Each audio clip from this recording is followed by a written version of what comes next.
नमस्कार प्यारे बच्चों, मैं कुशाल सोलंकी हिंदी की कक्षा में आप सभी का हार्दिक अभिनंदन करता हूं। आज हम बात करने जा रहे हैं प्रेमचंद जी के द्वारा रचित कहानी जिसका नाम है दो बैलों की कथा, उसके भाग क्रमांक 7 की।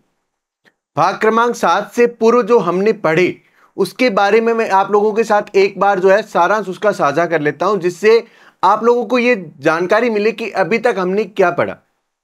आप लोगों को यह समझ में आ सके कि जो भी बात हमने पढ़ी वह अब इससे आगे किस प्रकार जुड़ जाएगी।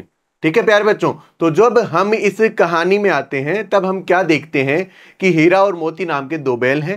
ठीक है, हीरा और मोती नाम के दो बैल हैं और उनके मालिक का नाम है झूरी।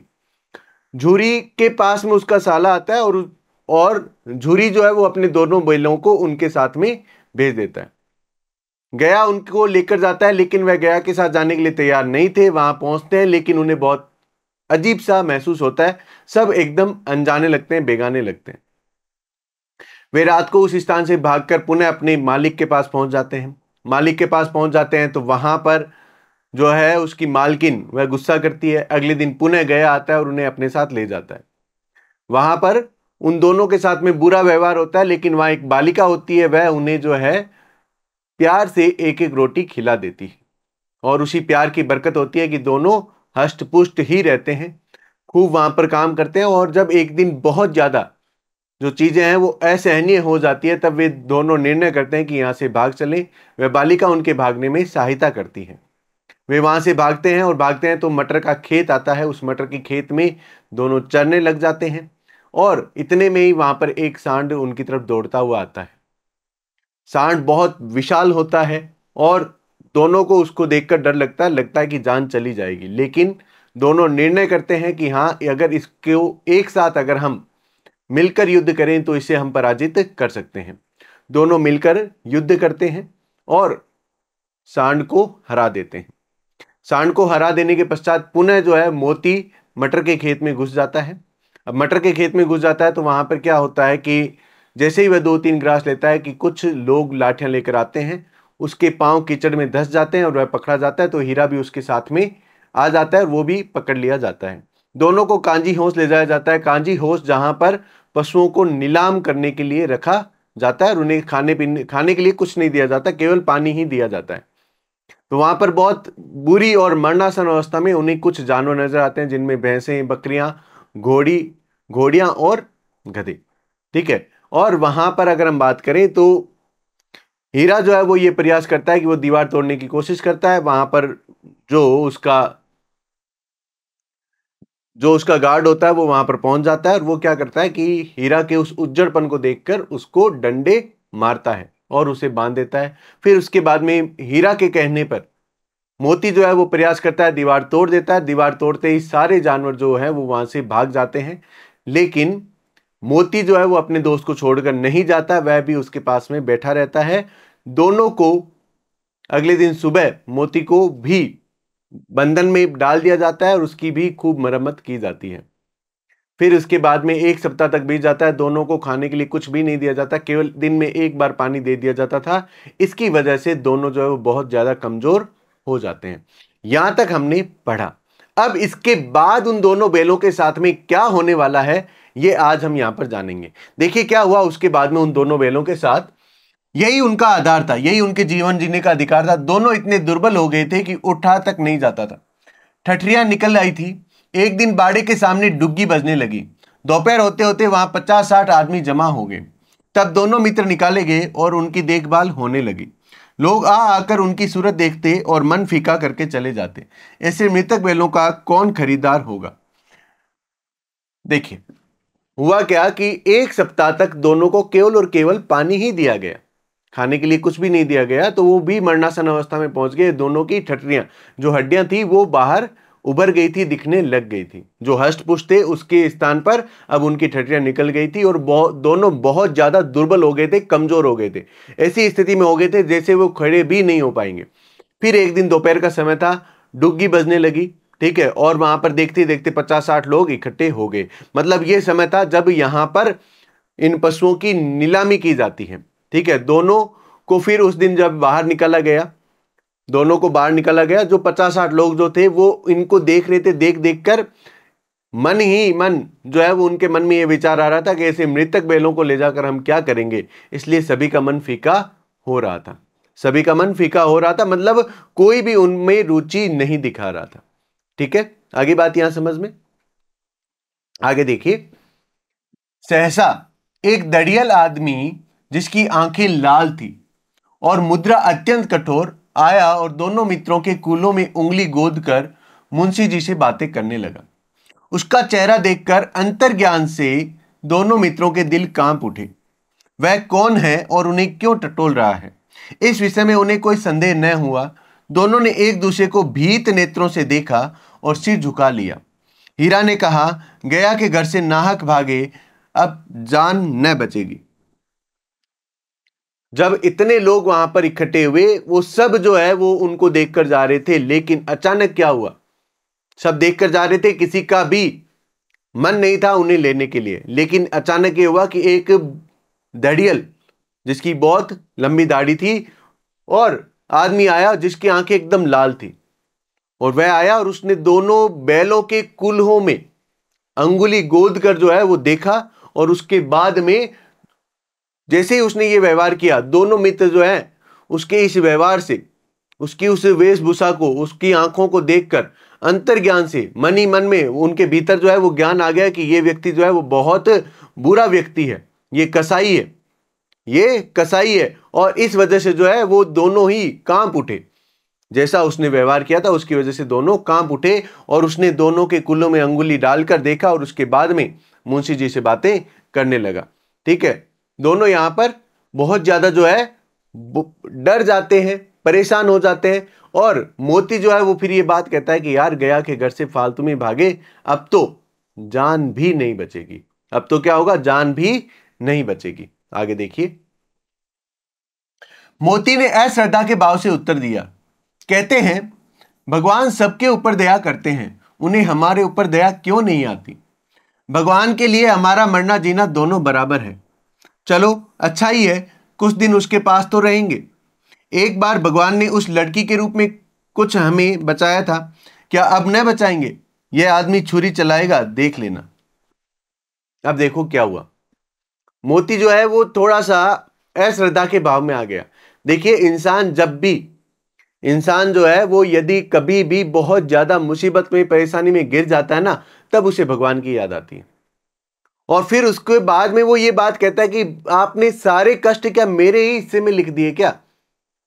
तो मोती भी अश्रद्धा के भाव से कहता है कि भाई हमने तो सुना है भगवान सबको बचाते हैं, क्या हमें नहीं बचाना चाहेंगे वो, क्या हमें नहीं बचाना चाहेंगे। तो हीरा उसके प्रत्युत्तर में क्या कहता है कि भगवान जो है वो, भगवान के लिए हमारा मरना जीना सब बराबर है।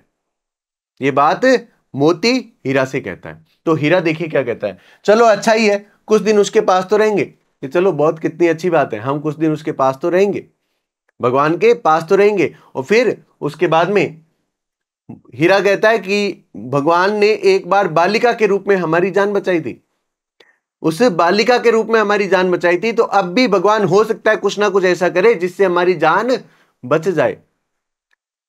मतलब मुसीबत में भी आपको अपने ईश्वर को नहीं छोड़ना चाहिए। मुसीबत अगर पड़ जाए तो आपको अपने ईश्वर को, भगवान को नहीं छोड़ना चाहिए। ये यहां पर हीरा समझा रहा है। यह आदमी छुरी चलाएगा, देख लेना। तो मोती कहता है कि देख ले, यह आदमी जो है वो छुरी चलाएगा, मतलब ये हमें मारेगा जरूर, हमारी खाल जो है खाल उतारेगा, हमें मार डालेगा, क्योंकि ये कसाई है। ठीक है, तो ये बात यहां पर मोती ने हीरा को कही। ठीक है, तो अब हीरा देखिए क्या प्रत्युत्तर में कहता है। तो क्या चिंता है, मांस, खाल, सींग, हड्डी सब किसी न किसी काम आ ही जाएंगे। नीलाम हो जाने के बाद दोनों मित्र उस दड़ियल के साथ चले। दोनों की बोटी बोटी कांप रही थी, बेचारे पांव तक न उठा सकते थे, पर भय के मारे गिरते पड़ते भागे जाते थे, क्योंकि वह जरा भी चाल धीमी हो जाने पर जोर से डंडा जमा देता था। लेकिन अब हो क्या सकता है, क्योंकि दड़ियल ने उन्हें खरीद लिया था उस मुंशी से। कांजी होंस में जो मुंशी था उससे उसने इन दोनों को खरीद लिया था, और दोनों जो है वो बहुत ही डर के साथ में, बहुत ज्यादा डरे हुए थे। पूरा शरीर का एक एक हिस्सा जो है वो इस चीज से कांप रहा था कि ये वहां जाते ही हम पर जो है वो छुरी चलाएगा, हमें मार डालेगा। दोनों के मन जो है वो इस बात से डरे हुए थे, और लेकिन हिम्मत ही नहीं थी, क्योंकि 7 दिन तक कुछ खाया ही नहीं था ना, 7 दिनों तक कुछ खाया नहीं था, तो हिम्मत ही नहीं थी चलने की। लेकिन उसके बावजूद भी बस एक डर की वजह से, उस डर की वजह से जो है वो अपने पांव लगातार उठाते चले जा रहे थे। क्यों? क्योंकि थोड़ी सी भी चाल अगर धीरे हो जाती तो वो क्या करता, उन पर डंडा जमा देता था। कहने का अर्थ है वह उन्हें डंडे से मारता था। इसलिए दोनों दोस्त जो है वो एकदम भयभीत होकर, डर कर उसके साथ साथ जाने लग गए। आगे बात यहां समझ में, बढ़ता हूं आगे। राह में गाय बैलों का एक रेवड़ हरे हरे हार में चढ़ता नजर आया। सभी जानवर प्रसन्न थे, चिकने चपल, कोई उछलता था, कोई आनंद से बैठा पागुर करता था। कितना सुखी जीवन था इनका, पर कितने स्वार्थी हैं सब। किसी को चिंता नहीं कि उनके 2 भाई बधिक के हाथों पड़े कैसे दुखी हैं। सहसा दोनों को ऐसा मालूम हुआ कि यह परिचित रहा है।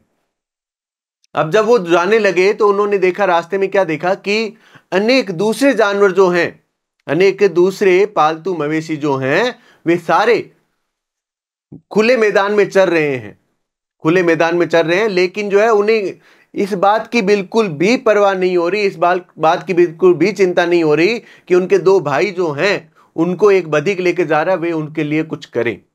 तो यहां कहने की बात क्या है, यहां समझाने की बात यह है कि जब भारत की आजादी का समय जो था, उस समय अनेक लोग जो है वो ऐसे थे जो अंग्रेजों के पक्ष में थे, अंग्रेजों के पक्ष में थे, वे स्वार्थ में जीते थे। उन्हें यह लगता था कि अभी हम पर तो संकट आया नहीं, हम क्यों करें। तो उसकी वजह से क्या होता था कि अगर किसी भारतीय पर अंग्रेज अगर अत्याचार भी कर रहे होते तो वे उनकी तरफ देखते भी नहीं थे, उसका विरोध भी नहीं करते थे। यहां पर यह बात समझाई जाने की कोशिश की जा रही है। तो मतलब कितने ये पशु जो हैं वो किस प्रकार स्वार्थी थे कि वे केवल अपने में खोए हुए थे। उन्हें इस बात की चिंता नहीं थी कि उनके 2 भाइयों को एक बधिक, एक कसाई जो है वो अपने साथ में लेके जा रहा है, वो उसे मार देगा, तो क्या हम इन्हें छुड़ा नहीं ले।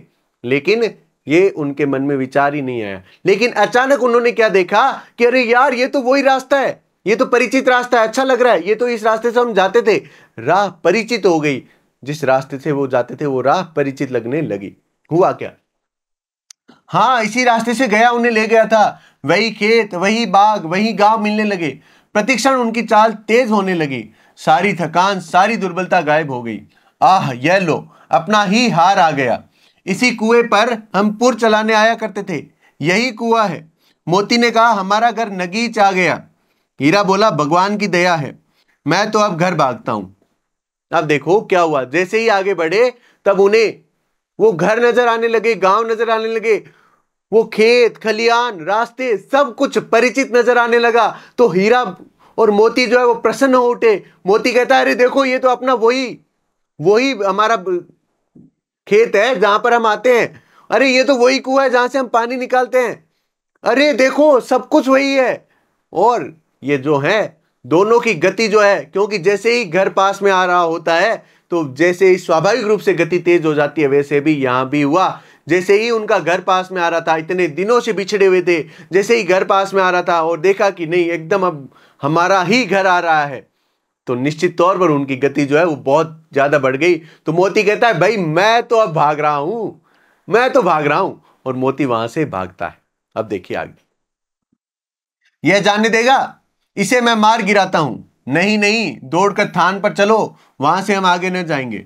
दोनों उन्मत्त होकर बछड़ों की भांति कुलेले करते हुए घर की ओर दौड़े। वह हमारा थान है। अब देखो, दोनों ही जो है, मोती ने कहा मैं तो घर की तरफ भागता हूं, तो हीरा कहता है ये भागने देगा क्या? तो मोती कहता है मार देता हूं पटक के, और उपाय क्या है, मार देते हैं, कोई नहीं। तो हीरा कहता है नहीं, एक काम करते हैं, पहले अपने घर तक पहुंच जाते हैं, थान पर पहुंच जाते हैं, और उसके बाद आगे नहीं जाएंगे। ये डिसाइड कर लिया। और दोनों जो है वो एकदम उन्मत्त होकर, पागल होकर, बहुत ज्यादा खुश होकर, मदमस्त होकर, कुलेले करते हुए छोटे बछड़ों की भांति भागकर अपने घर की ओर चल पड़े, भागकर अपने घर की ओर चल पड़े और अपने थान पर आकर रुकते हैं। आगे दोनों दौड़कर अपने थान पर आए और खड़े हो गए। दड़ियल भी पीछे पीछे दौड़ा चला आता था। झुरी द्वार पर बैठा था, धूप खा रहा था। बैलों को देखते ही दौड़ा और उन्हें बारी बारी से गले लगाने लगा। मित्रों की आंखों से आनंद के आंसू बहने लगे। एक झुरी का हाथ चाट रहा था। दड़ियल ने जाकर बैलों की रस्सियां पकड़ ली और जैसे ही झूरी ने बैलों को देखा, देखते ही वह बहुत खुश हो गया और जाकर बैलों को गले लगा लिया। और गले लगा लिया तो बैल भी जो है वो अपना प्यार प्रदर्शित कैसे कर रहे हैं, उसे चाट कर अपना प्यार प्रदर्शित कर रहे हैं। इतने में पीछे दड़ियल भी भागता भागता उनके पीछे आ गया। झूरी ने कहा, मेरे बैल हैं। तुम्हारे बैल कैसे? मैं मवेशी खाने से नीलाम लिए आता हूं। मैं तो समझा हूं चुराई लिए आते हो।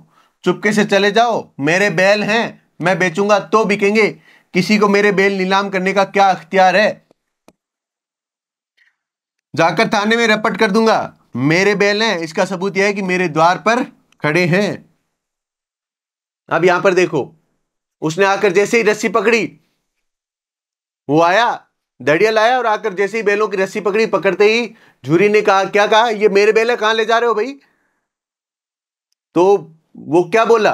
वो दड़ियल बोला कि भाई मेरे हैं, मैं मवेशी खाने से नीलाम करवा के लाया हूं। ठीक है, तो वो झूरी कहता है, भाई मुझे ऐसे नहीं लगता, मुझे तो ऐसे लग रहा है जैसे चोरी करने आए हो, चुराए लिए जाते हो, चुराने आए हो, चुरा कर ले जा रहे हो इन्हें। ठीक है, मेरे बैल हैं और मेरे बैलों को बेचने का अख्तियार, अधिकार किसी के पास में नहीं है। जब तक मैं नहीं बेचूंगा, किसी को बेचने का अख्तियार कैसे मिलेगा, अधिकार कैसे मिलेगा? मैं बेचूंगा तब बिकेंगे ना ये। वो दड़ियल बोला, जाकर थाने में रपट कर दूंगा, थाने में शिकायत कर दूंगा। तो उसने कहा, जहां जाना है जा, ये देख ले, ये मेरे बैल हैं। क्यों? क्योंकि मेरे ही द्वार पर खड़े हैं, इससे बड़ा सबूत क्या चाहिए? मेरे द्वार पर खड़े हैं, नहीं है आपके बैल। ये बात दोनों में तू में होने लग गई। दड़ियल जलाकर बैलों को जबरदस्ती पकड़ ले जाने के लिए बढ़ा। उसी वक्त मोती ने सींग चलाया। दड़ियल पीछे हटा, मोती ने पीछा किया। दड़ियल भागा, मोती पीछे दौड़ा। गांव के बाहर निकल जाने पर वह रुका, पर खड़ा दड़ियल का रास्ता देख रहा था। दड़ियल दूर खड़ा धमकियां दे रहा था, गालियां निकाल रहा था, पत्थर फेंक रहा था और मोती विजय शूर की भांति उसका रास्ता रोके खड़ा था। अब यहां पर देखो और भी बढ़िया हुआ। जैसे ही उसने सोचा मैं जबरदस्ती ले जाऊंगा, ठीक है, जैसे ही जबरदस्ती ले जाने लिए रस्सी के लिए झुका, उसी समय मोती ने सींग दिखाए। ठीक है, तो दड़ियल पीछे हटा तो मोती जो है उसकी तरफ आगे बढ़ा, तो दड़ियल आगे भागने लगा। अब भागने लगा, मोती उसके पीछे भागने लगा और भागते भागते उसको एकदम गांव की बाउंड्री से बाहर कर दिया। गांव की बाउंड्री के बाहर कर दिया। वहां पर खड़ा होकर दड़ियल जो है वो धूल फेंक रहा है, पत्थर फेंक रहा है, मिट्टी फेंक रहा है और गालियां भी दे रहा है, लेकिन मोती जो है वो तन कर खड़ा है। वापस आ, देख, हिम्मत कर। एकदम विजय शूर की बाती, विजय योद्धा की बाती, एकदम वहां पर बॉर्डर पर, उस सीमा पर एकदम निश्चित भाव से खड़ा की वापस आके तो दिखा तो सही। ये वो उसको चुनौती दे रहा है कि वापस आ, पकड़ के देख, बताऊं मैं फिर तुझे क्या होता है। एकदम विजय शूर की भांति वहां पर खड़ा है। आगे बात यहां पर समझ, ठीक है, आगे देखिए। गांव के लोग ये तमाशा देखते थे और हंसते थे। जब दड़ियल हार कर चला गया तो मोती अकड़ता हुआ लौटा। हीरा ने कहा, मैं डर रहा था कि कहीं तुम गुस्से में आकर मार न बैठो। अगर वह मुझे पकड़ता तो मैं बेमारे न छोड़ता, अब न आएगा। अब यहां पर देखो, वापस जैसे ही आया, जब दड़ियल ने पता लग गया कि अब भाई कोई उपाय नहीं है, ये चलने वाला तो है नहीं, ठीक है, और थक हार कर वो जाने लगा, तो फिर जो है मोती बहुत एकदम अकड़ कर विजयी घर में यूं पूरा झूमते हुए वापस आया। तो आने के बाद में हीरा ने कहा कि मुझे लगा कि तुम उसे मार डालोगे। तो मोती कहता है, अगर मुझे पकड़ता तो बिना मारे तो छोड़ता ही नहीं, मार देता मैं तो अभी इस बार, क्योंकि बहुत ज्यादा उन्होंने सहन कर लिया था, है ना, और घर के पास में भी थे। अब तो घर भी पास में। ठीक है, अब देखिए आगे। आएगा तो दूर ही से खबर लूंगा, देखूं कैसे ले जाता है। जो गोली मरवा दे मर जाऊंगा, पर उसके काम तो न आऊंगा। हमारी जान का कोई जान ही नहीं समझता, इसलिए कि हम इतने सीधे हैं। हीरा ने पूछा कि कहीं दोबारा तो नहीं आ जाएगा? तो मोती कहता, आके दिखाए, अगर आ गया तो देख लूंगा, खबर ले लूंगा। तो मोती को हीरा ने कहा, अगर उसने गोली चला दी तो उसने कहा, मर जाऊंगा लेकिन उसके काम नहीं आऊंगा, मर जाऊंगा लेकिन उसके काम नहीं आऊंगा। क्यों? क्योंकि अब हम जो है उस स्थान पर पहुंच चुके हैं जहां हमें हमारी आजादी महसूस हो रही है। मर जाएंगे लेकिन अब उसके काम नहीं आएंगे। हमारी जान की कोई कदर ही नहीं है, हमारी जान की कोई कदर ही नहीं है। क्यों? क्योंकि हम जो है वो बहुत ही सीधे हैं, इस वजह से हमारी जान की कोई कदर नहीं करता। जरा देर में नांदों में खली, भूसा, चोकर और दाना भर दिया गया और दोनों मित्र खाने लगे। झुरी खड़ा दोनों को सहला रहा था और 20 लड़के तमाशा देख रहे थे। सारे गांव में उछाह सा मालूम होता था। उसी समय मालकिन ने आकर दोनों के माथे चूम लिए और दोनों के लिए अब जो है वो खली, भूसा, चोकर, दाना सब कुछ भर दिया गया। दोनों मित्र अब जो है वो एकदम मदमस्त होकर, स्वतंत्र होकर, उस आजादी के आनंद को महसूस करते हुए खाना खाने लगे। और सारे बच्चे जो हैं वो आसपास जो इकट्ठे हो गए वो सब उनको देख रहे थे। ऐसे लग रहा था गांव में उत्सव सा माहौल हो गया है, गांव में उत्सव सा माहौल हो गया है। झूरी भी उनको सहला रहा है, दोनों बैल जो है वो बहुत आनंद को प्राप्त कर चुके हैं। और उसी समय क्या हुआ, उसी समय वहां उनकी मालकिन आती है और दोनों के माथे को चूम लेती है, दोनों के माथे को चूम लेती है। अब यहां पर सबसे ज्यादा सोचने वाली बात है, और जो मैं आप लोगों को कहता हूं कि देखिए स्वतंत्रता सहज नहीं मिलती। क्यों? क्योंकि देखिए इन्होंने कितना संघर्ष किया, गया के घर से लेके उस कसाई के हाथों तक छूटने तक इन्होंने इतने संघर्ष किए, और उस संघर्ष के बाद उन्हें मिली स्वतंत्रता, आजादी। और उस आजादी का फायदा यह हुआ कि वो दोनों जो है बहुत ज्यादा प्रसन्न थे और उनकी मालकिन भी प्रसन्न थी। इसलिए प्यारे बच्चों, जो आप लोगों को, हम सबको जो स्वतंत्रता मिली है ये आसानी से नहीं मिली। उसके लिए हमारे स्वतंत्रता सेनानियों ने अनेक बलिदान दिए हैं, तब जाकर हमें ये स्वतंत्रता प्राप्त हुई है। ठीक है, बढ़ता हूं आज की सीख की तरफ। स्वतंत्रता सहज नहीं मिलती, यह है आज की सीख। वास्तव में स्वतंत्रता कभी भी सहज आसानी से नहीं मिलती। सहज मतलब आसानी से, उसके लिए संघर्ष करना ही पड़ता है। संघर्ष करते हैं तब जाकर जो है वो आजादी मिलती है। आप देख लीजिए, गया के घर से लेकर यहां तक उन्होंने संघर्ष किया, तब जाकर आजादी मिली। बढ़ता हूं पहले प्रश्न की ओर। मोती ने कहा, हमारा घर नगीच आ गया है। यह किसे संबोधित करके कहा गया था? हीरा को, दयाल को, दरोगा को, गांव के लोगों को? हीरा को उसने संबोधित किया कि भाई हमारा घर जो है अब नजदीक आ गया है। प्रश्न क्रमांक 2 देखिए, हीरा ने भगवान की दया है क्यों कहा? क्योंकि घर पहुंच गए, क्योंकि पुलिस नहीं आई, क्योंकि बैल बच गए, क्योंकि जेल नहीं जाना पड़ा? क्योंकि घर पहुंच गए थे, क्योंकि घर पहुंच गए थे। बढ़ता हूं तीसरे प्रश्न पर। तीसरा प्रश्न हमारा देखिए क्या कह रहा है। तीसरा प्रश्न कह रहा है, मोती और हीरा को दड़ियल किस स्थान से अपने साथ लेकर आया था? तो मोती और हीरा को दड़ियल देखिए पशु मेले से नहीं, थाने से नहीं, कोर्ट से नहीं, मवेशी खाने से अपने साथ में लेकर आया था। झूरी ने दूसरे व्यक्ति के बारे में क्या समझा था? वह बैल खरीद कर लाया है, वह बैल चुरा कर लाया है, वह बैल कहीं छोड़ने आया है, वह बैल बेचने आया है, वह बैल चुरा कर लाया है। झूरी ने यही समझा था कि वह बैल चुरा कर लाया है। ठीक है, प्रश्न क्रमांक 5, दूसरे व्यक्ति ने झूरी को क्या धमकी दी? बैल छीन लूंगा, कोर्ट में केस कर दूंगा, पंचायत बुला दूंगा, थाने में रपट कर दूंगा, थाने में रिपोर्ट लिखवा दूंगा। ये बात किसने कही? दड़ियल ने कही थी ना। आगे बात समझ में। उम्मीद करता हूं कि आज आपको ये सारी चीजें एकदम अच्छे से समझ में आ गई और आपको इस कहानी में बहुत बहुत आनंद की प्राप्ति हुई होगी, और साथ ही साथ आपने ये बात सीख ली होगी कि मित्रता हर जगह काम आती है और ईश्वर भी अच्छे लोगों का, सच्चे लोगों का हमेशा साथ देता है। और सबसे बड़ी बात, स्वतंत्रता सहज नहीं मिलती। उम्मीद करता हूं ये सारी बातें आपको बहुत अच्छे से समझ में आ गई होगी और ये पाठ बहुत अच्छे से आपको समझ में आ गया होगा। इससे संबंधित जो भी प्रश्न है उनके उत्तर आप बहुत अच्छे ढंग से दे पाएंगे। ठीक है, अब हम मिलेंगे एक नए पाठ के साथ। तब तक के लिए धन्यवाद। जय हिंद, जय भारत।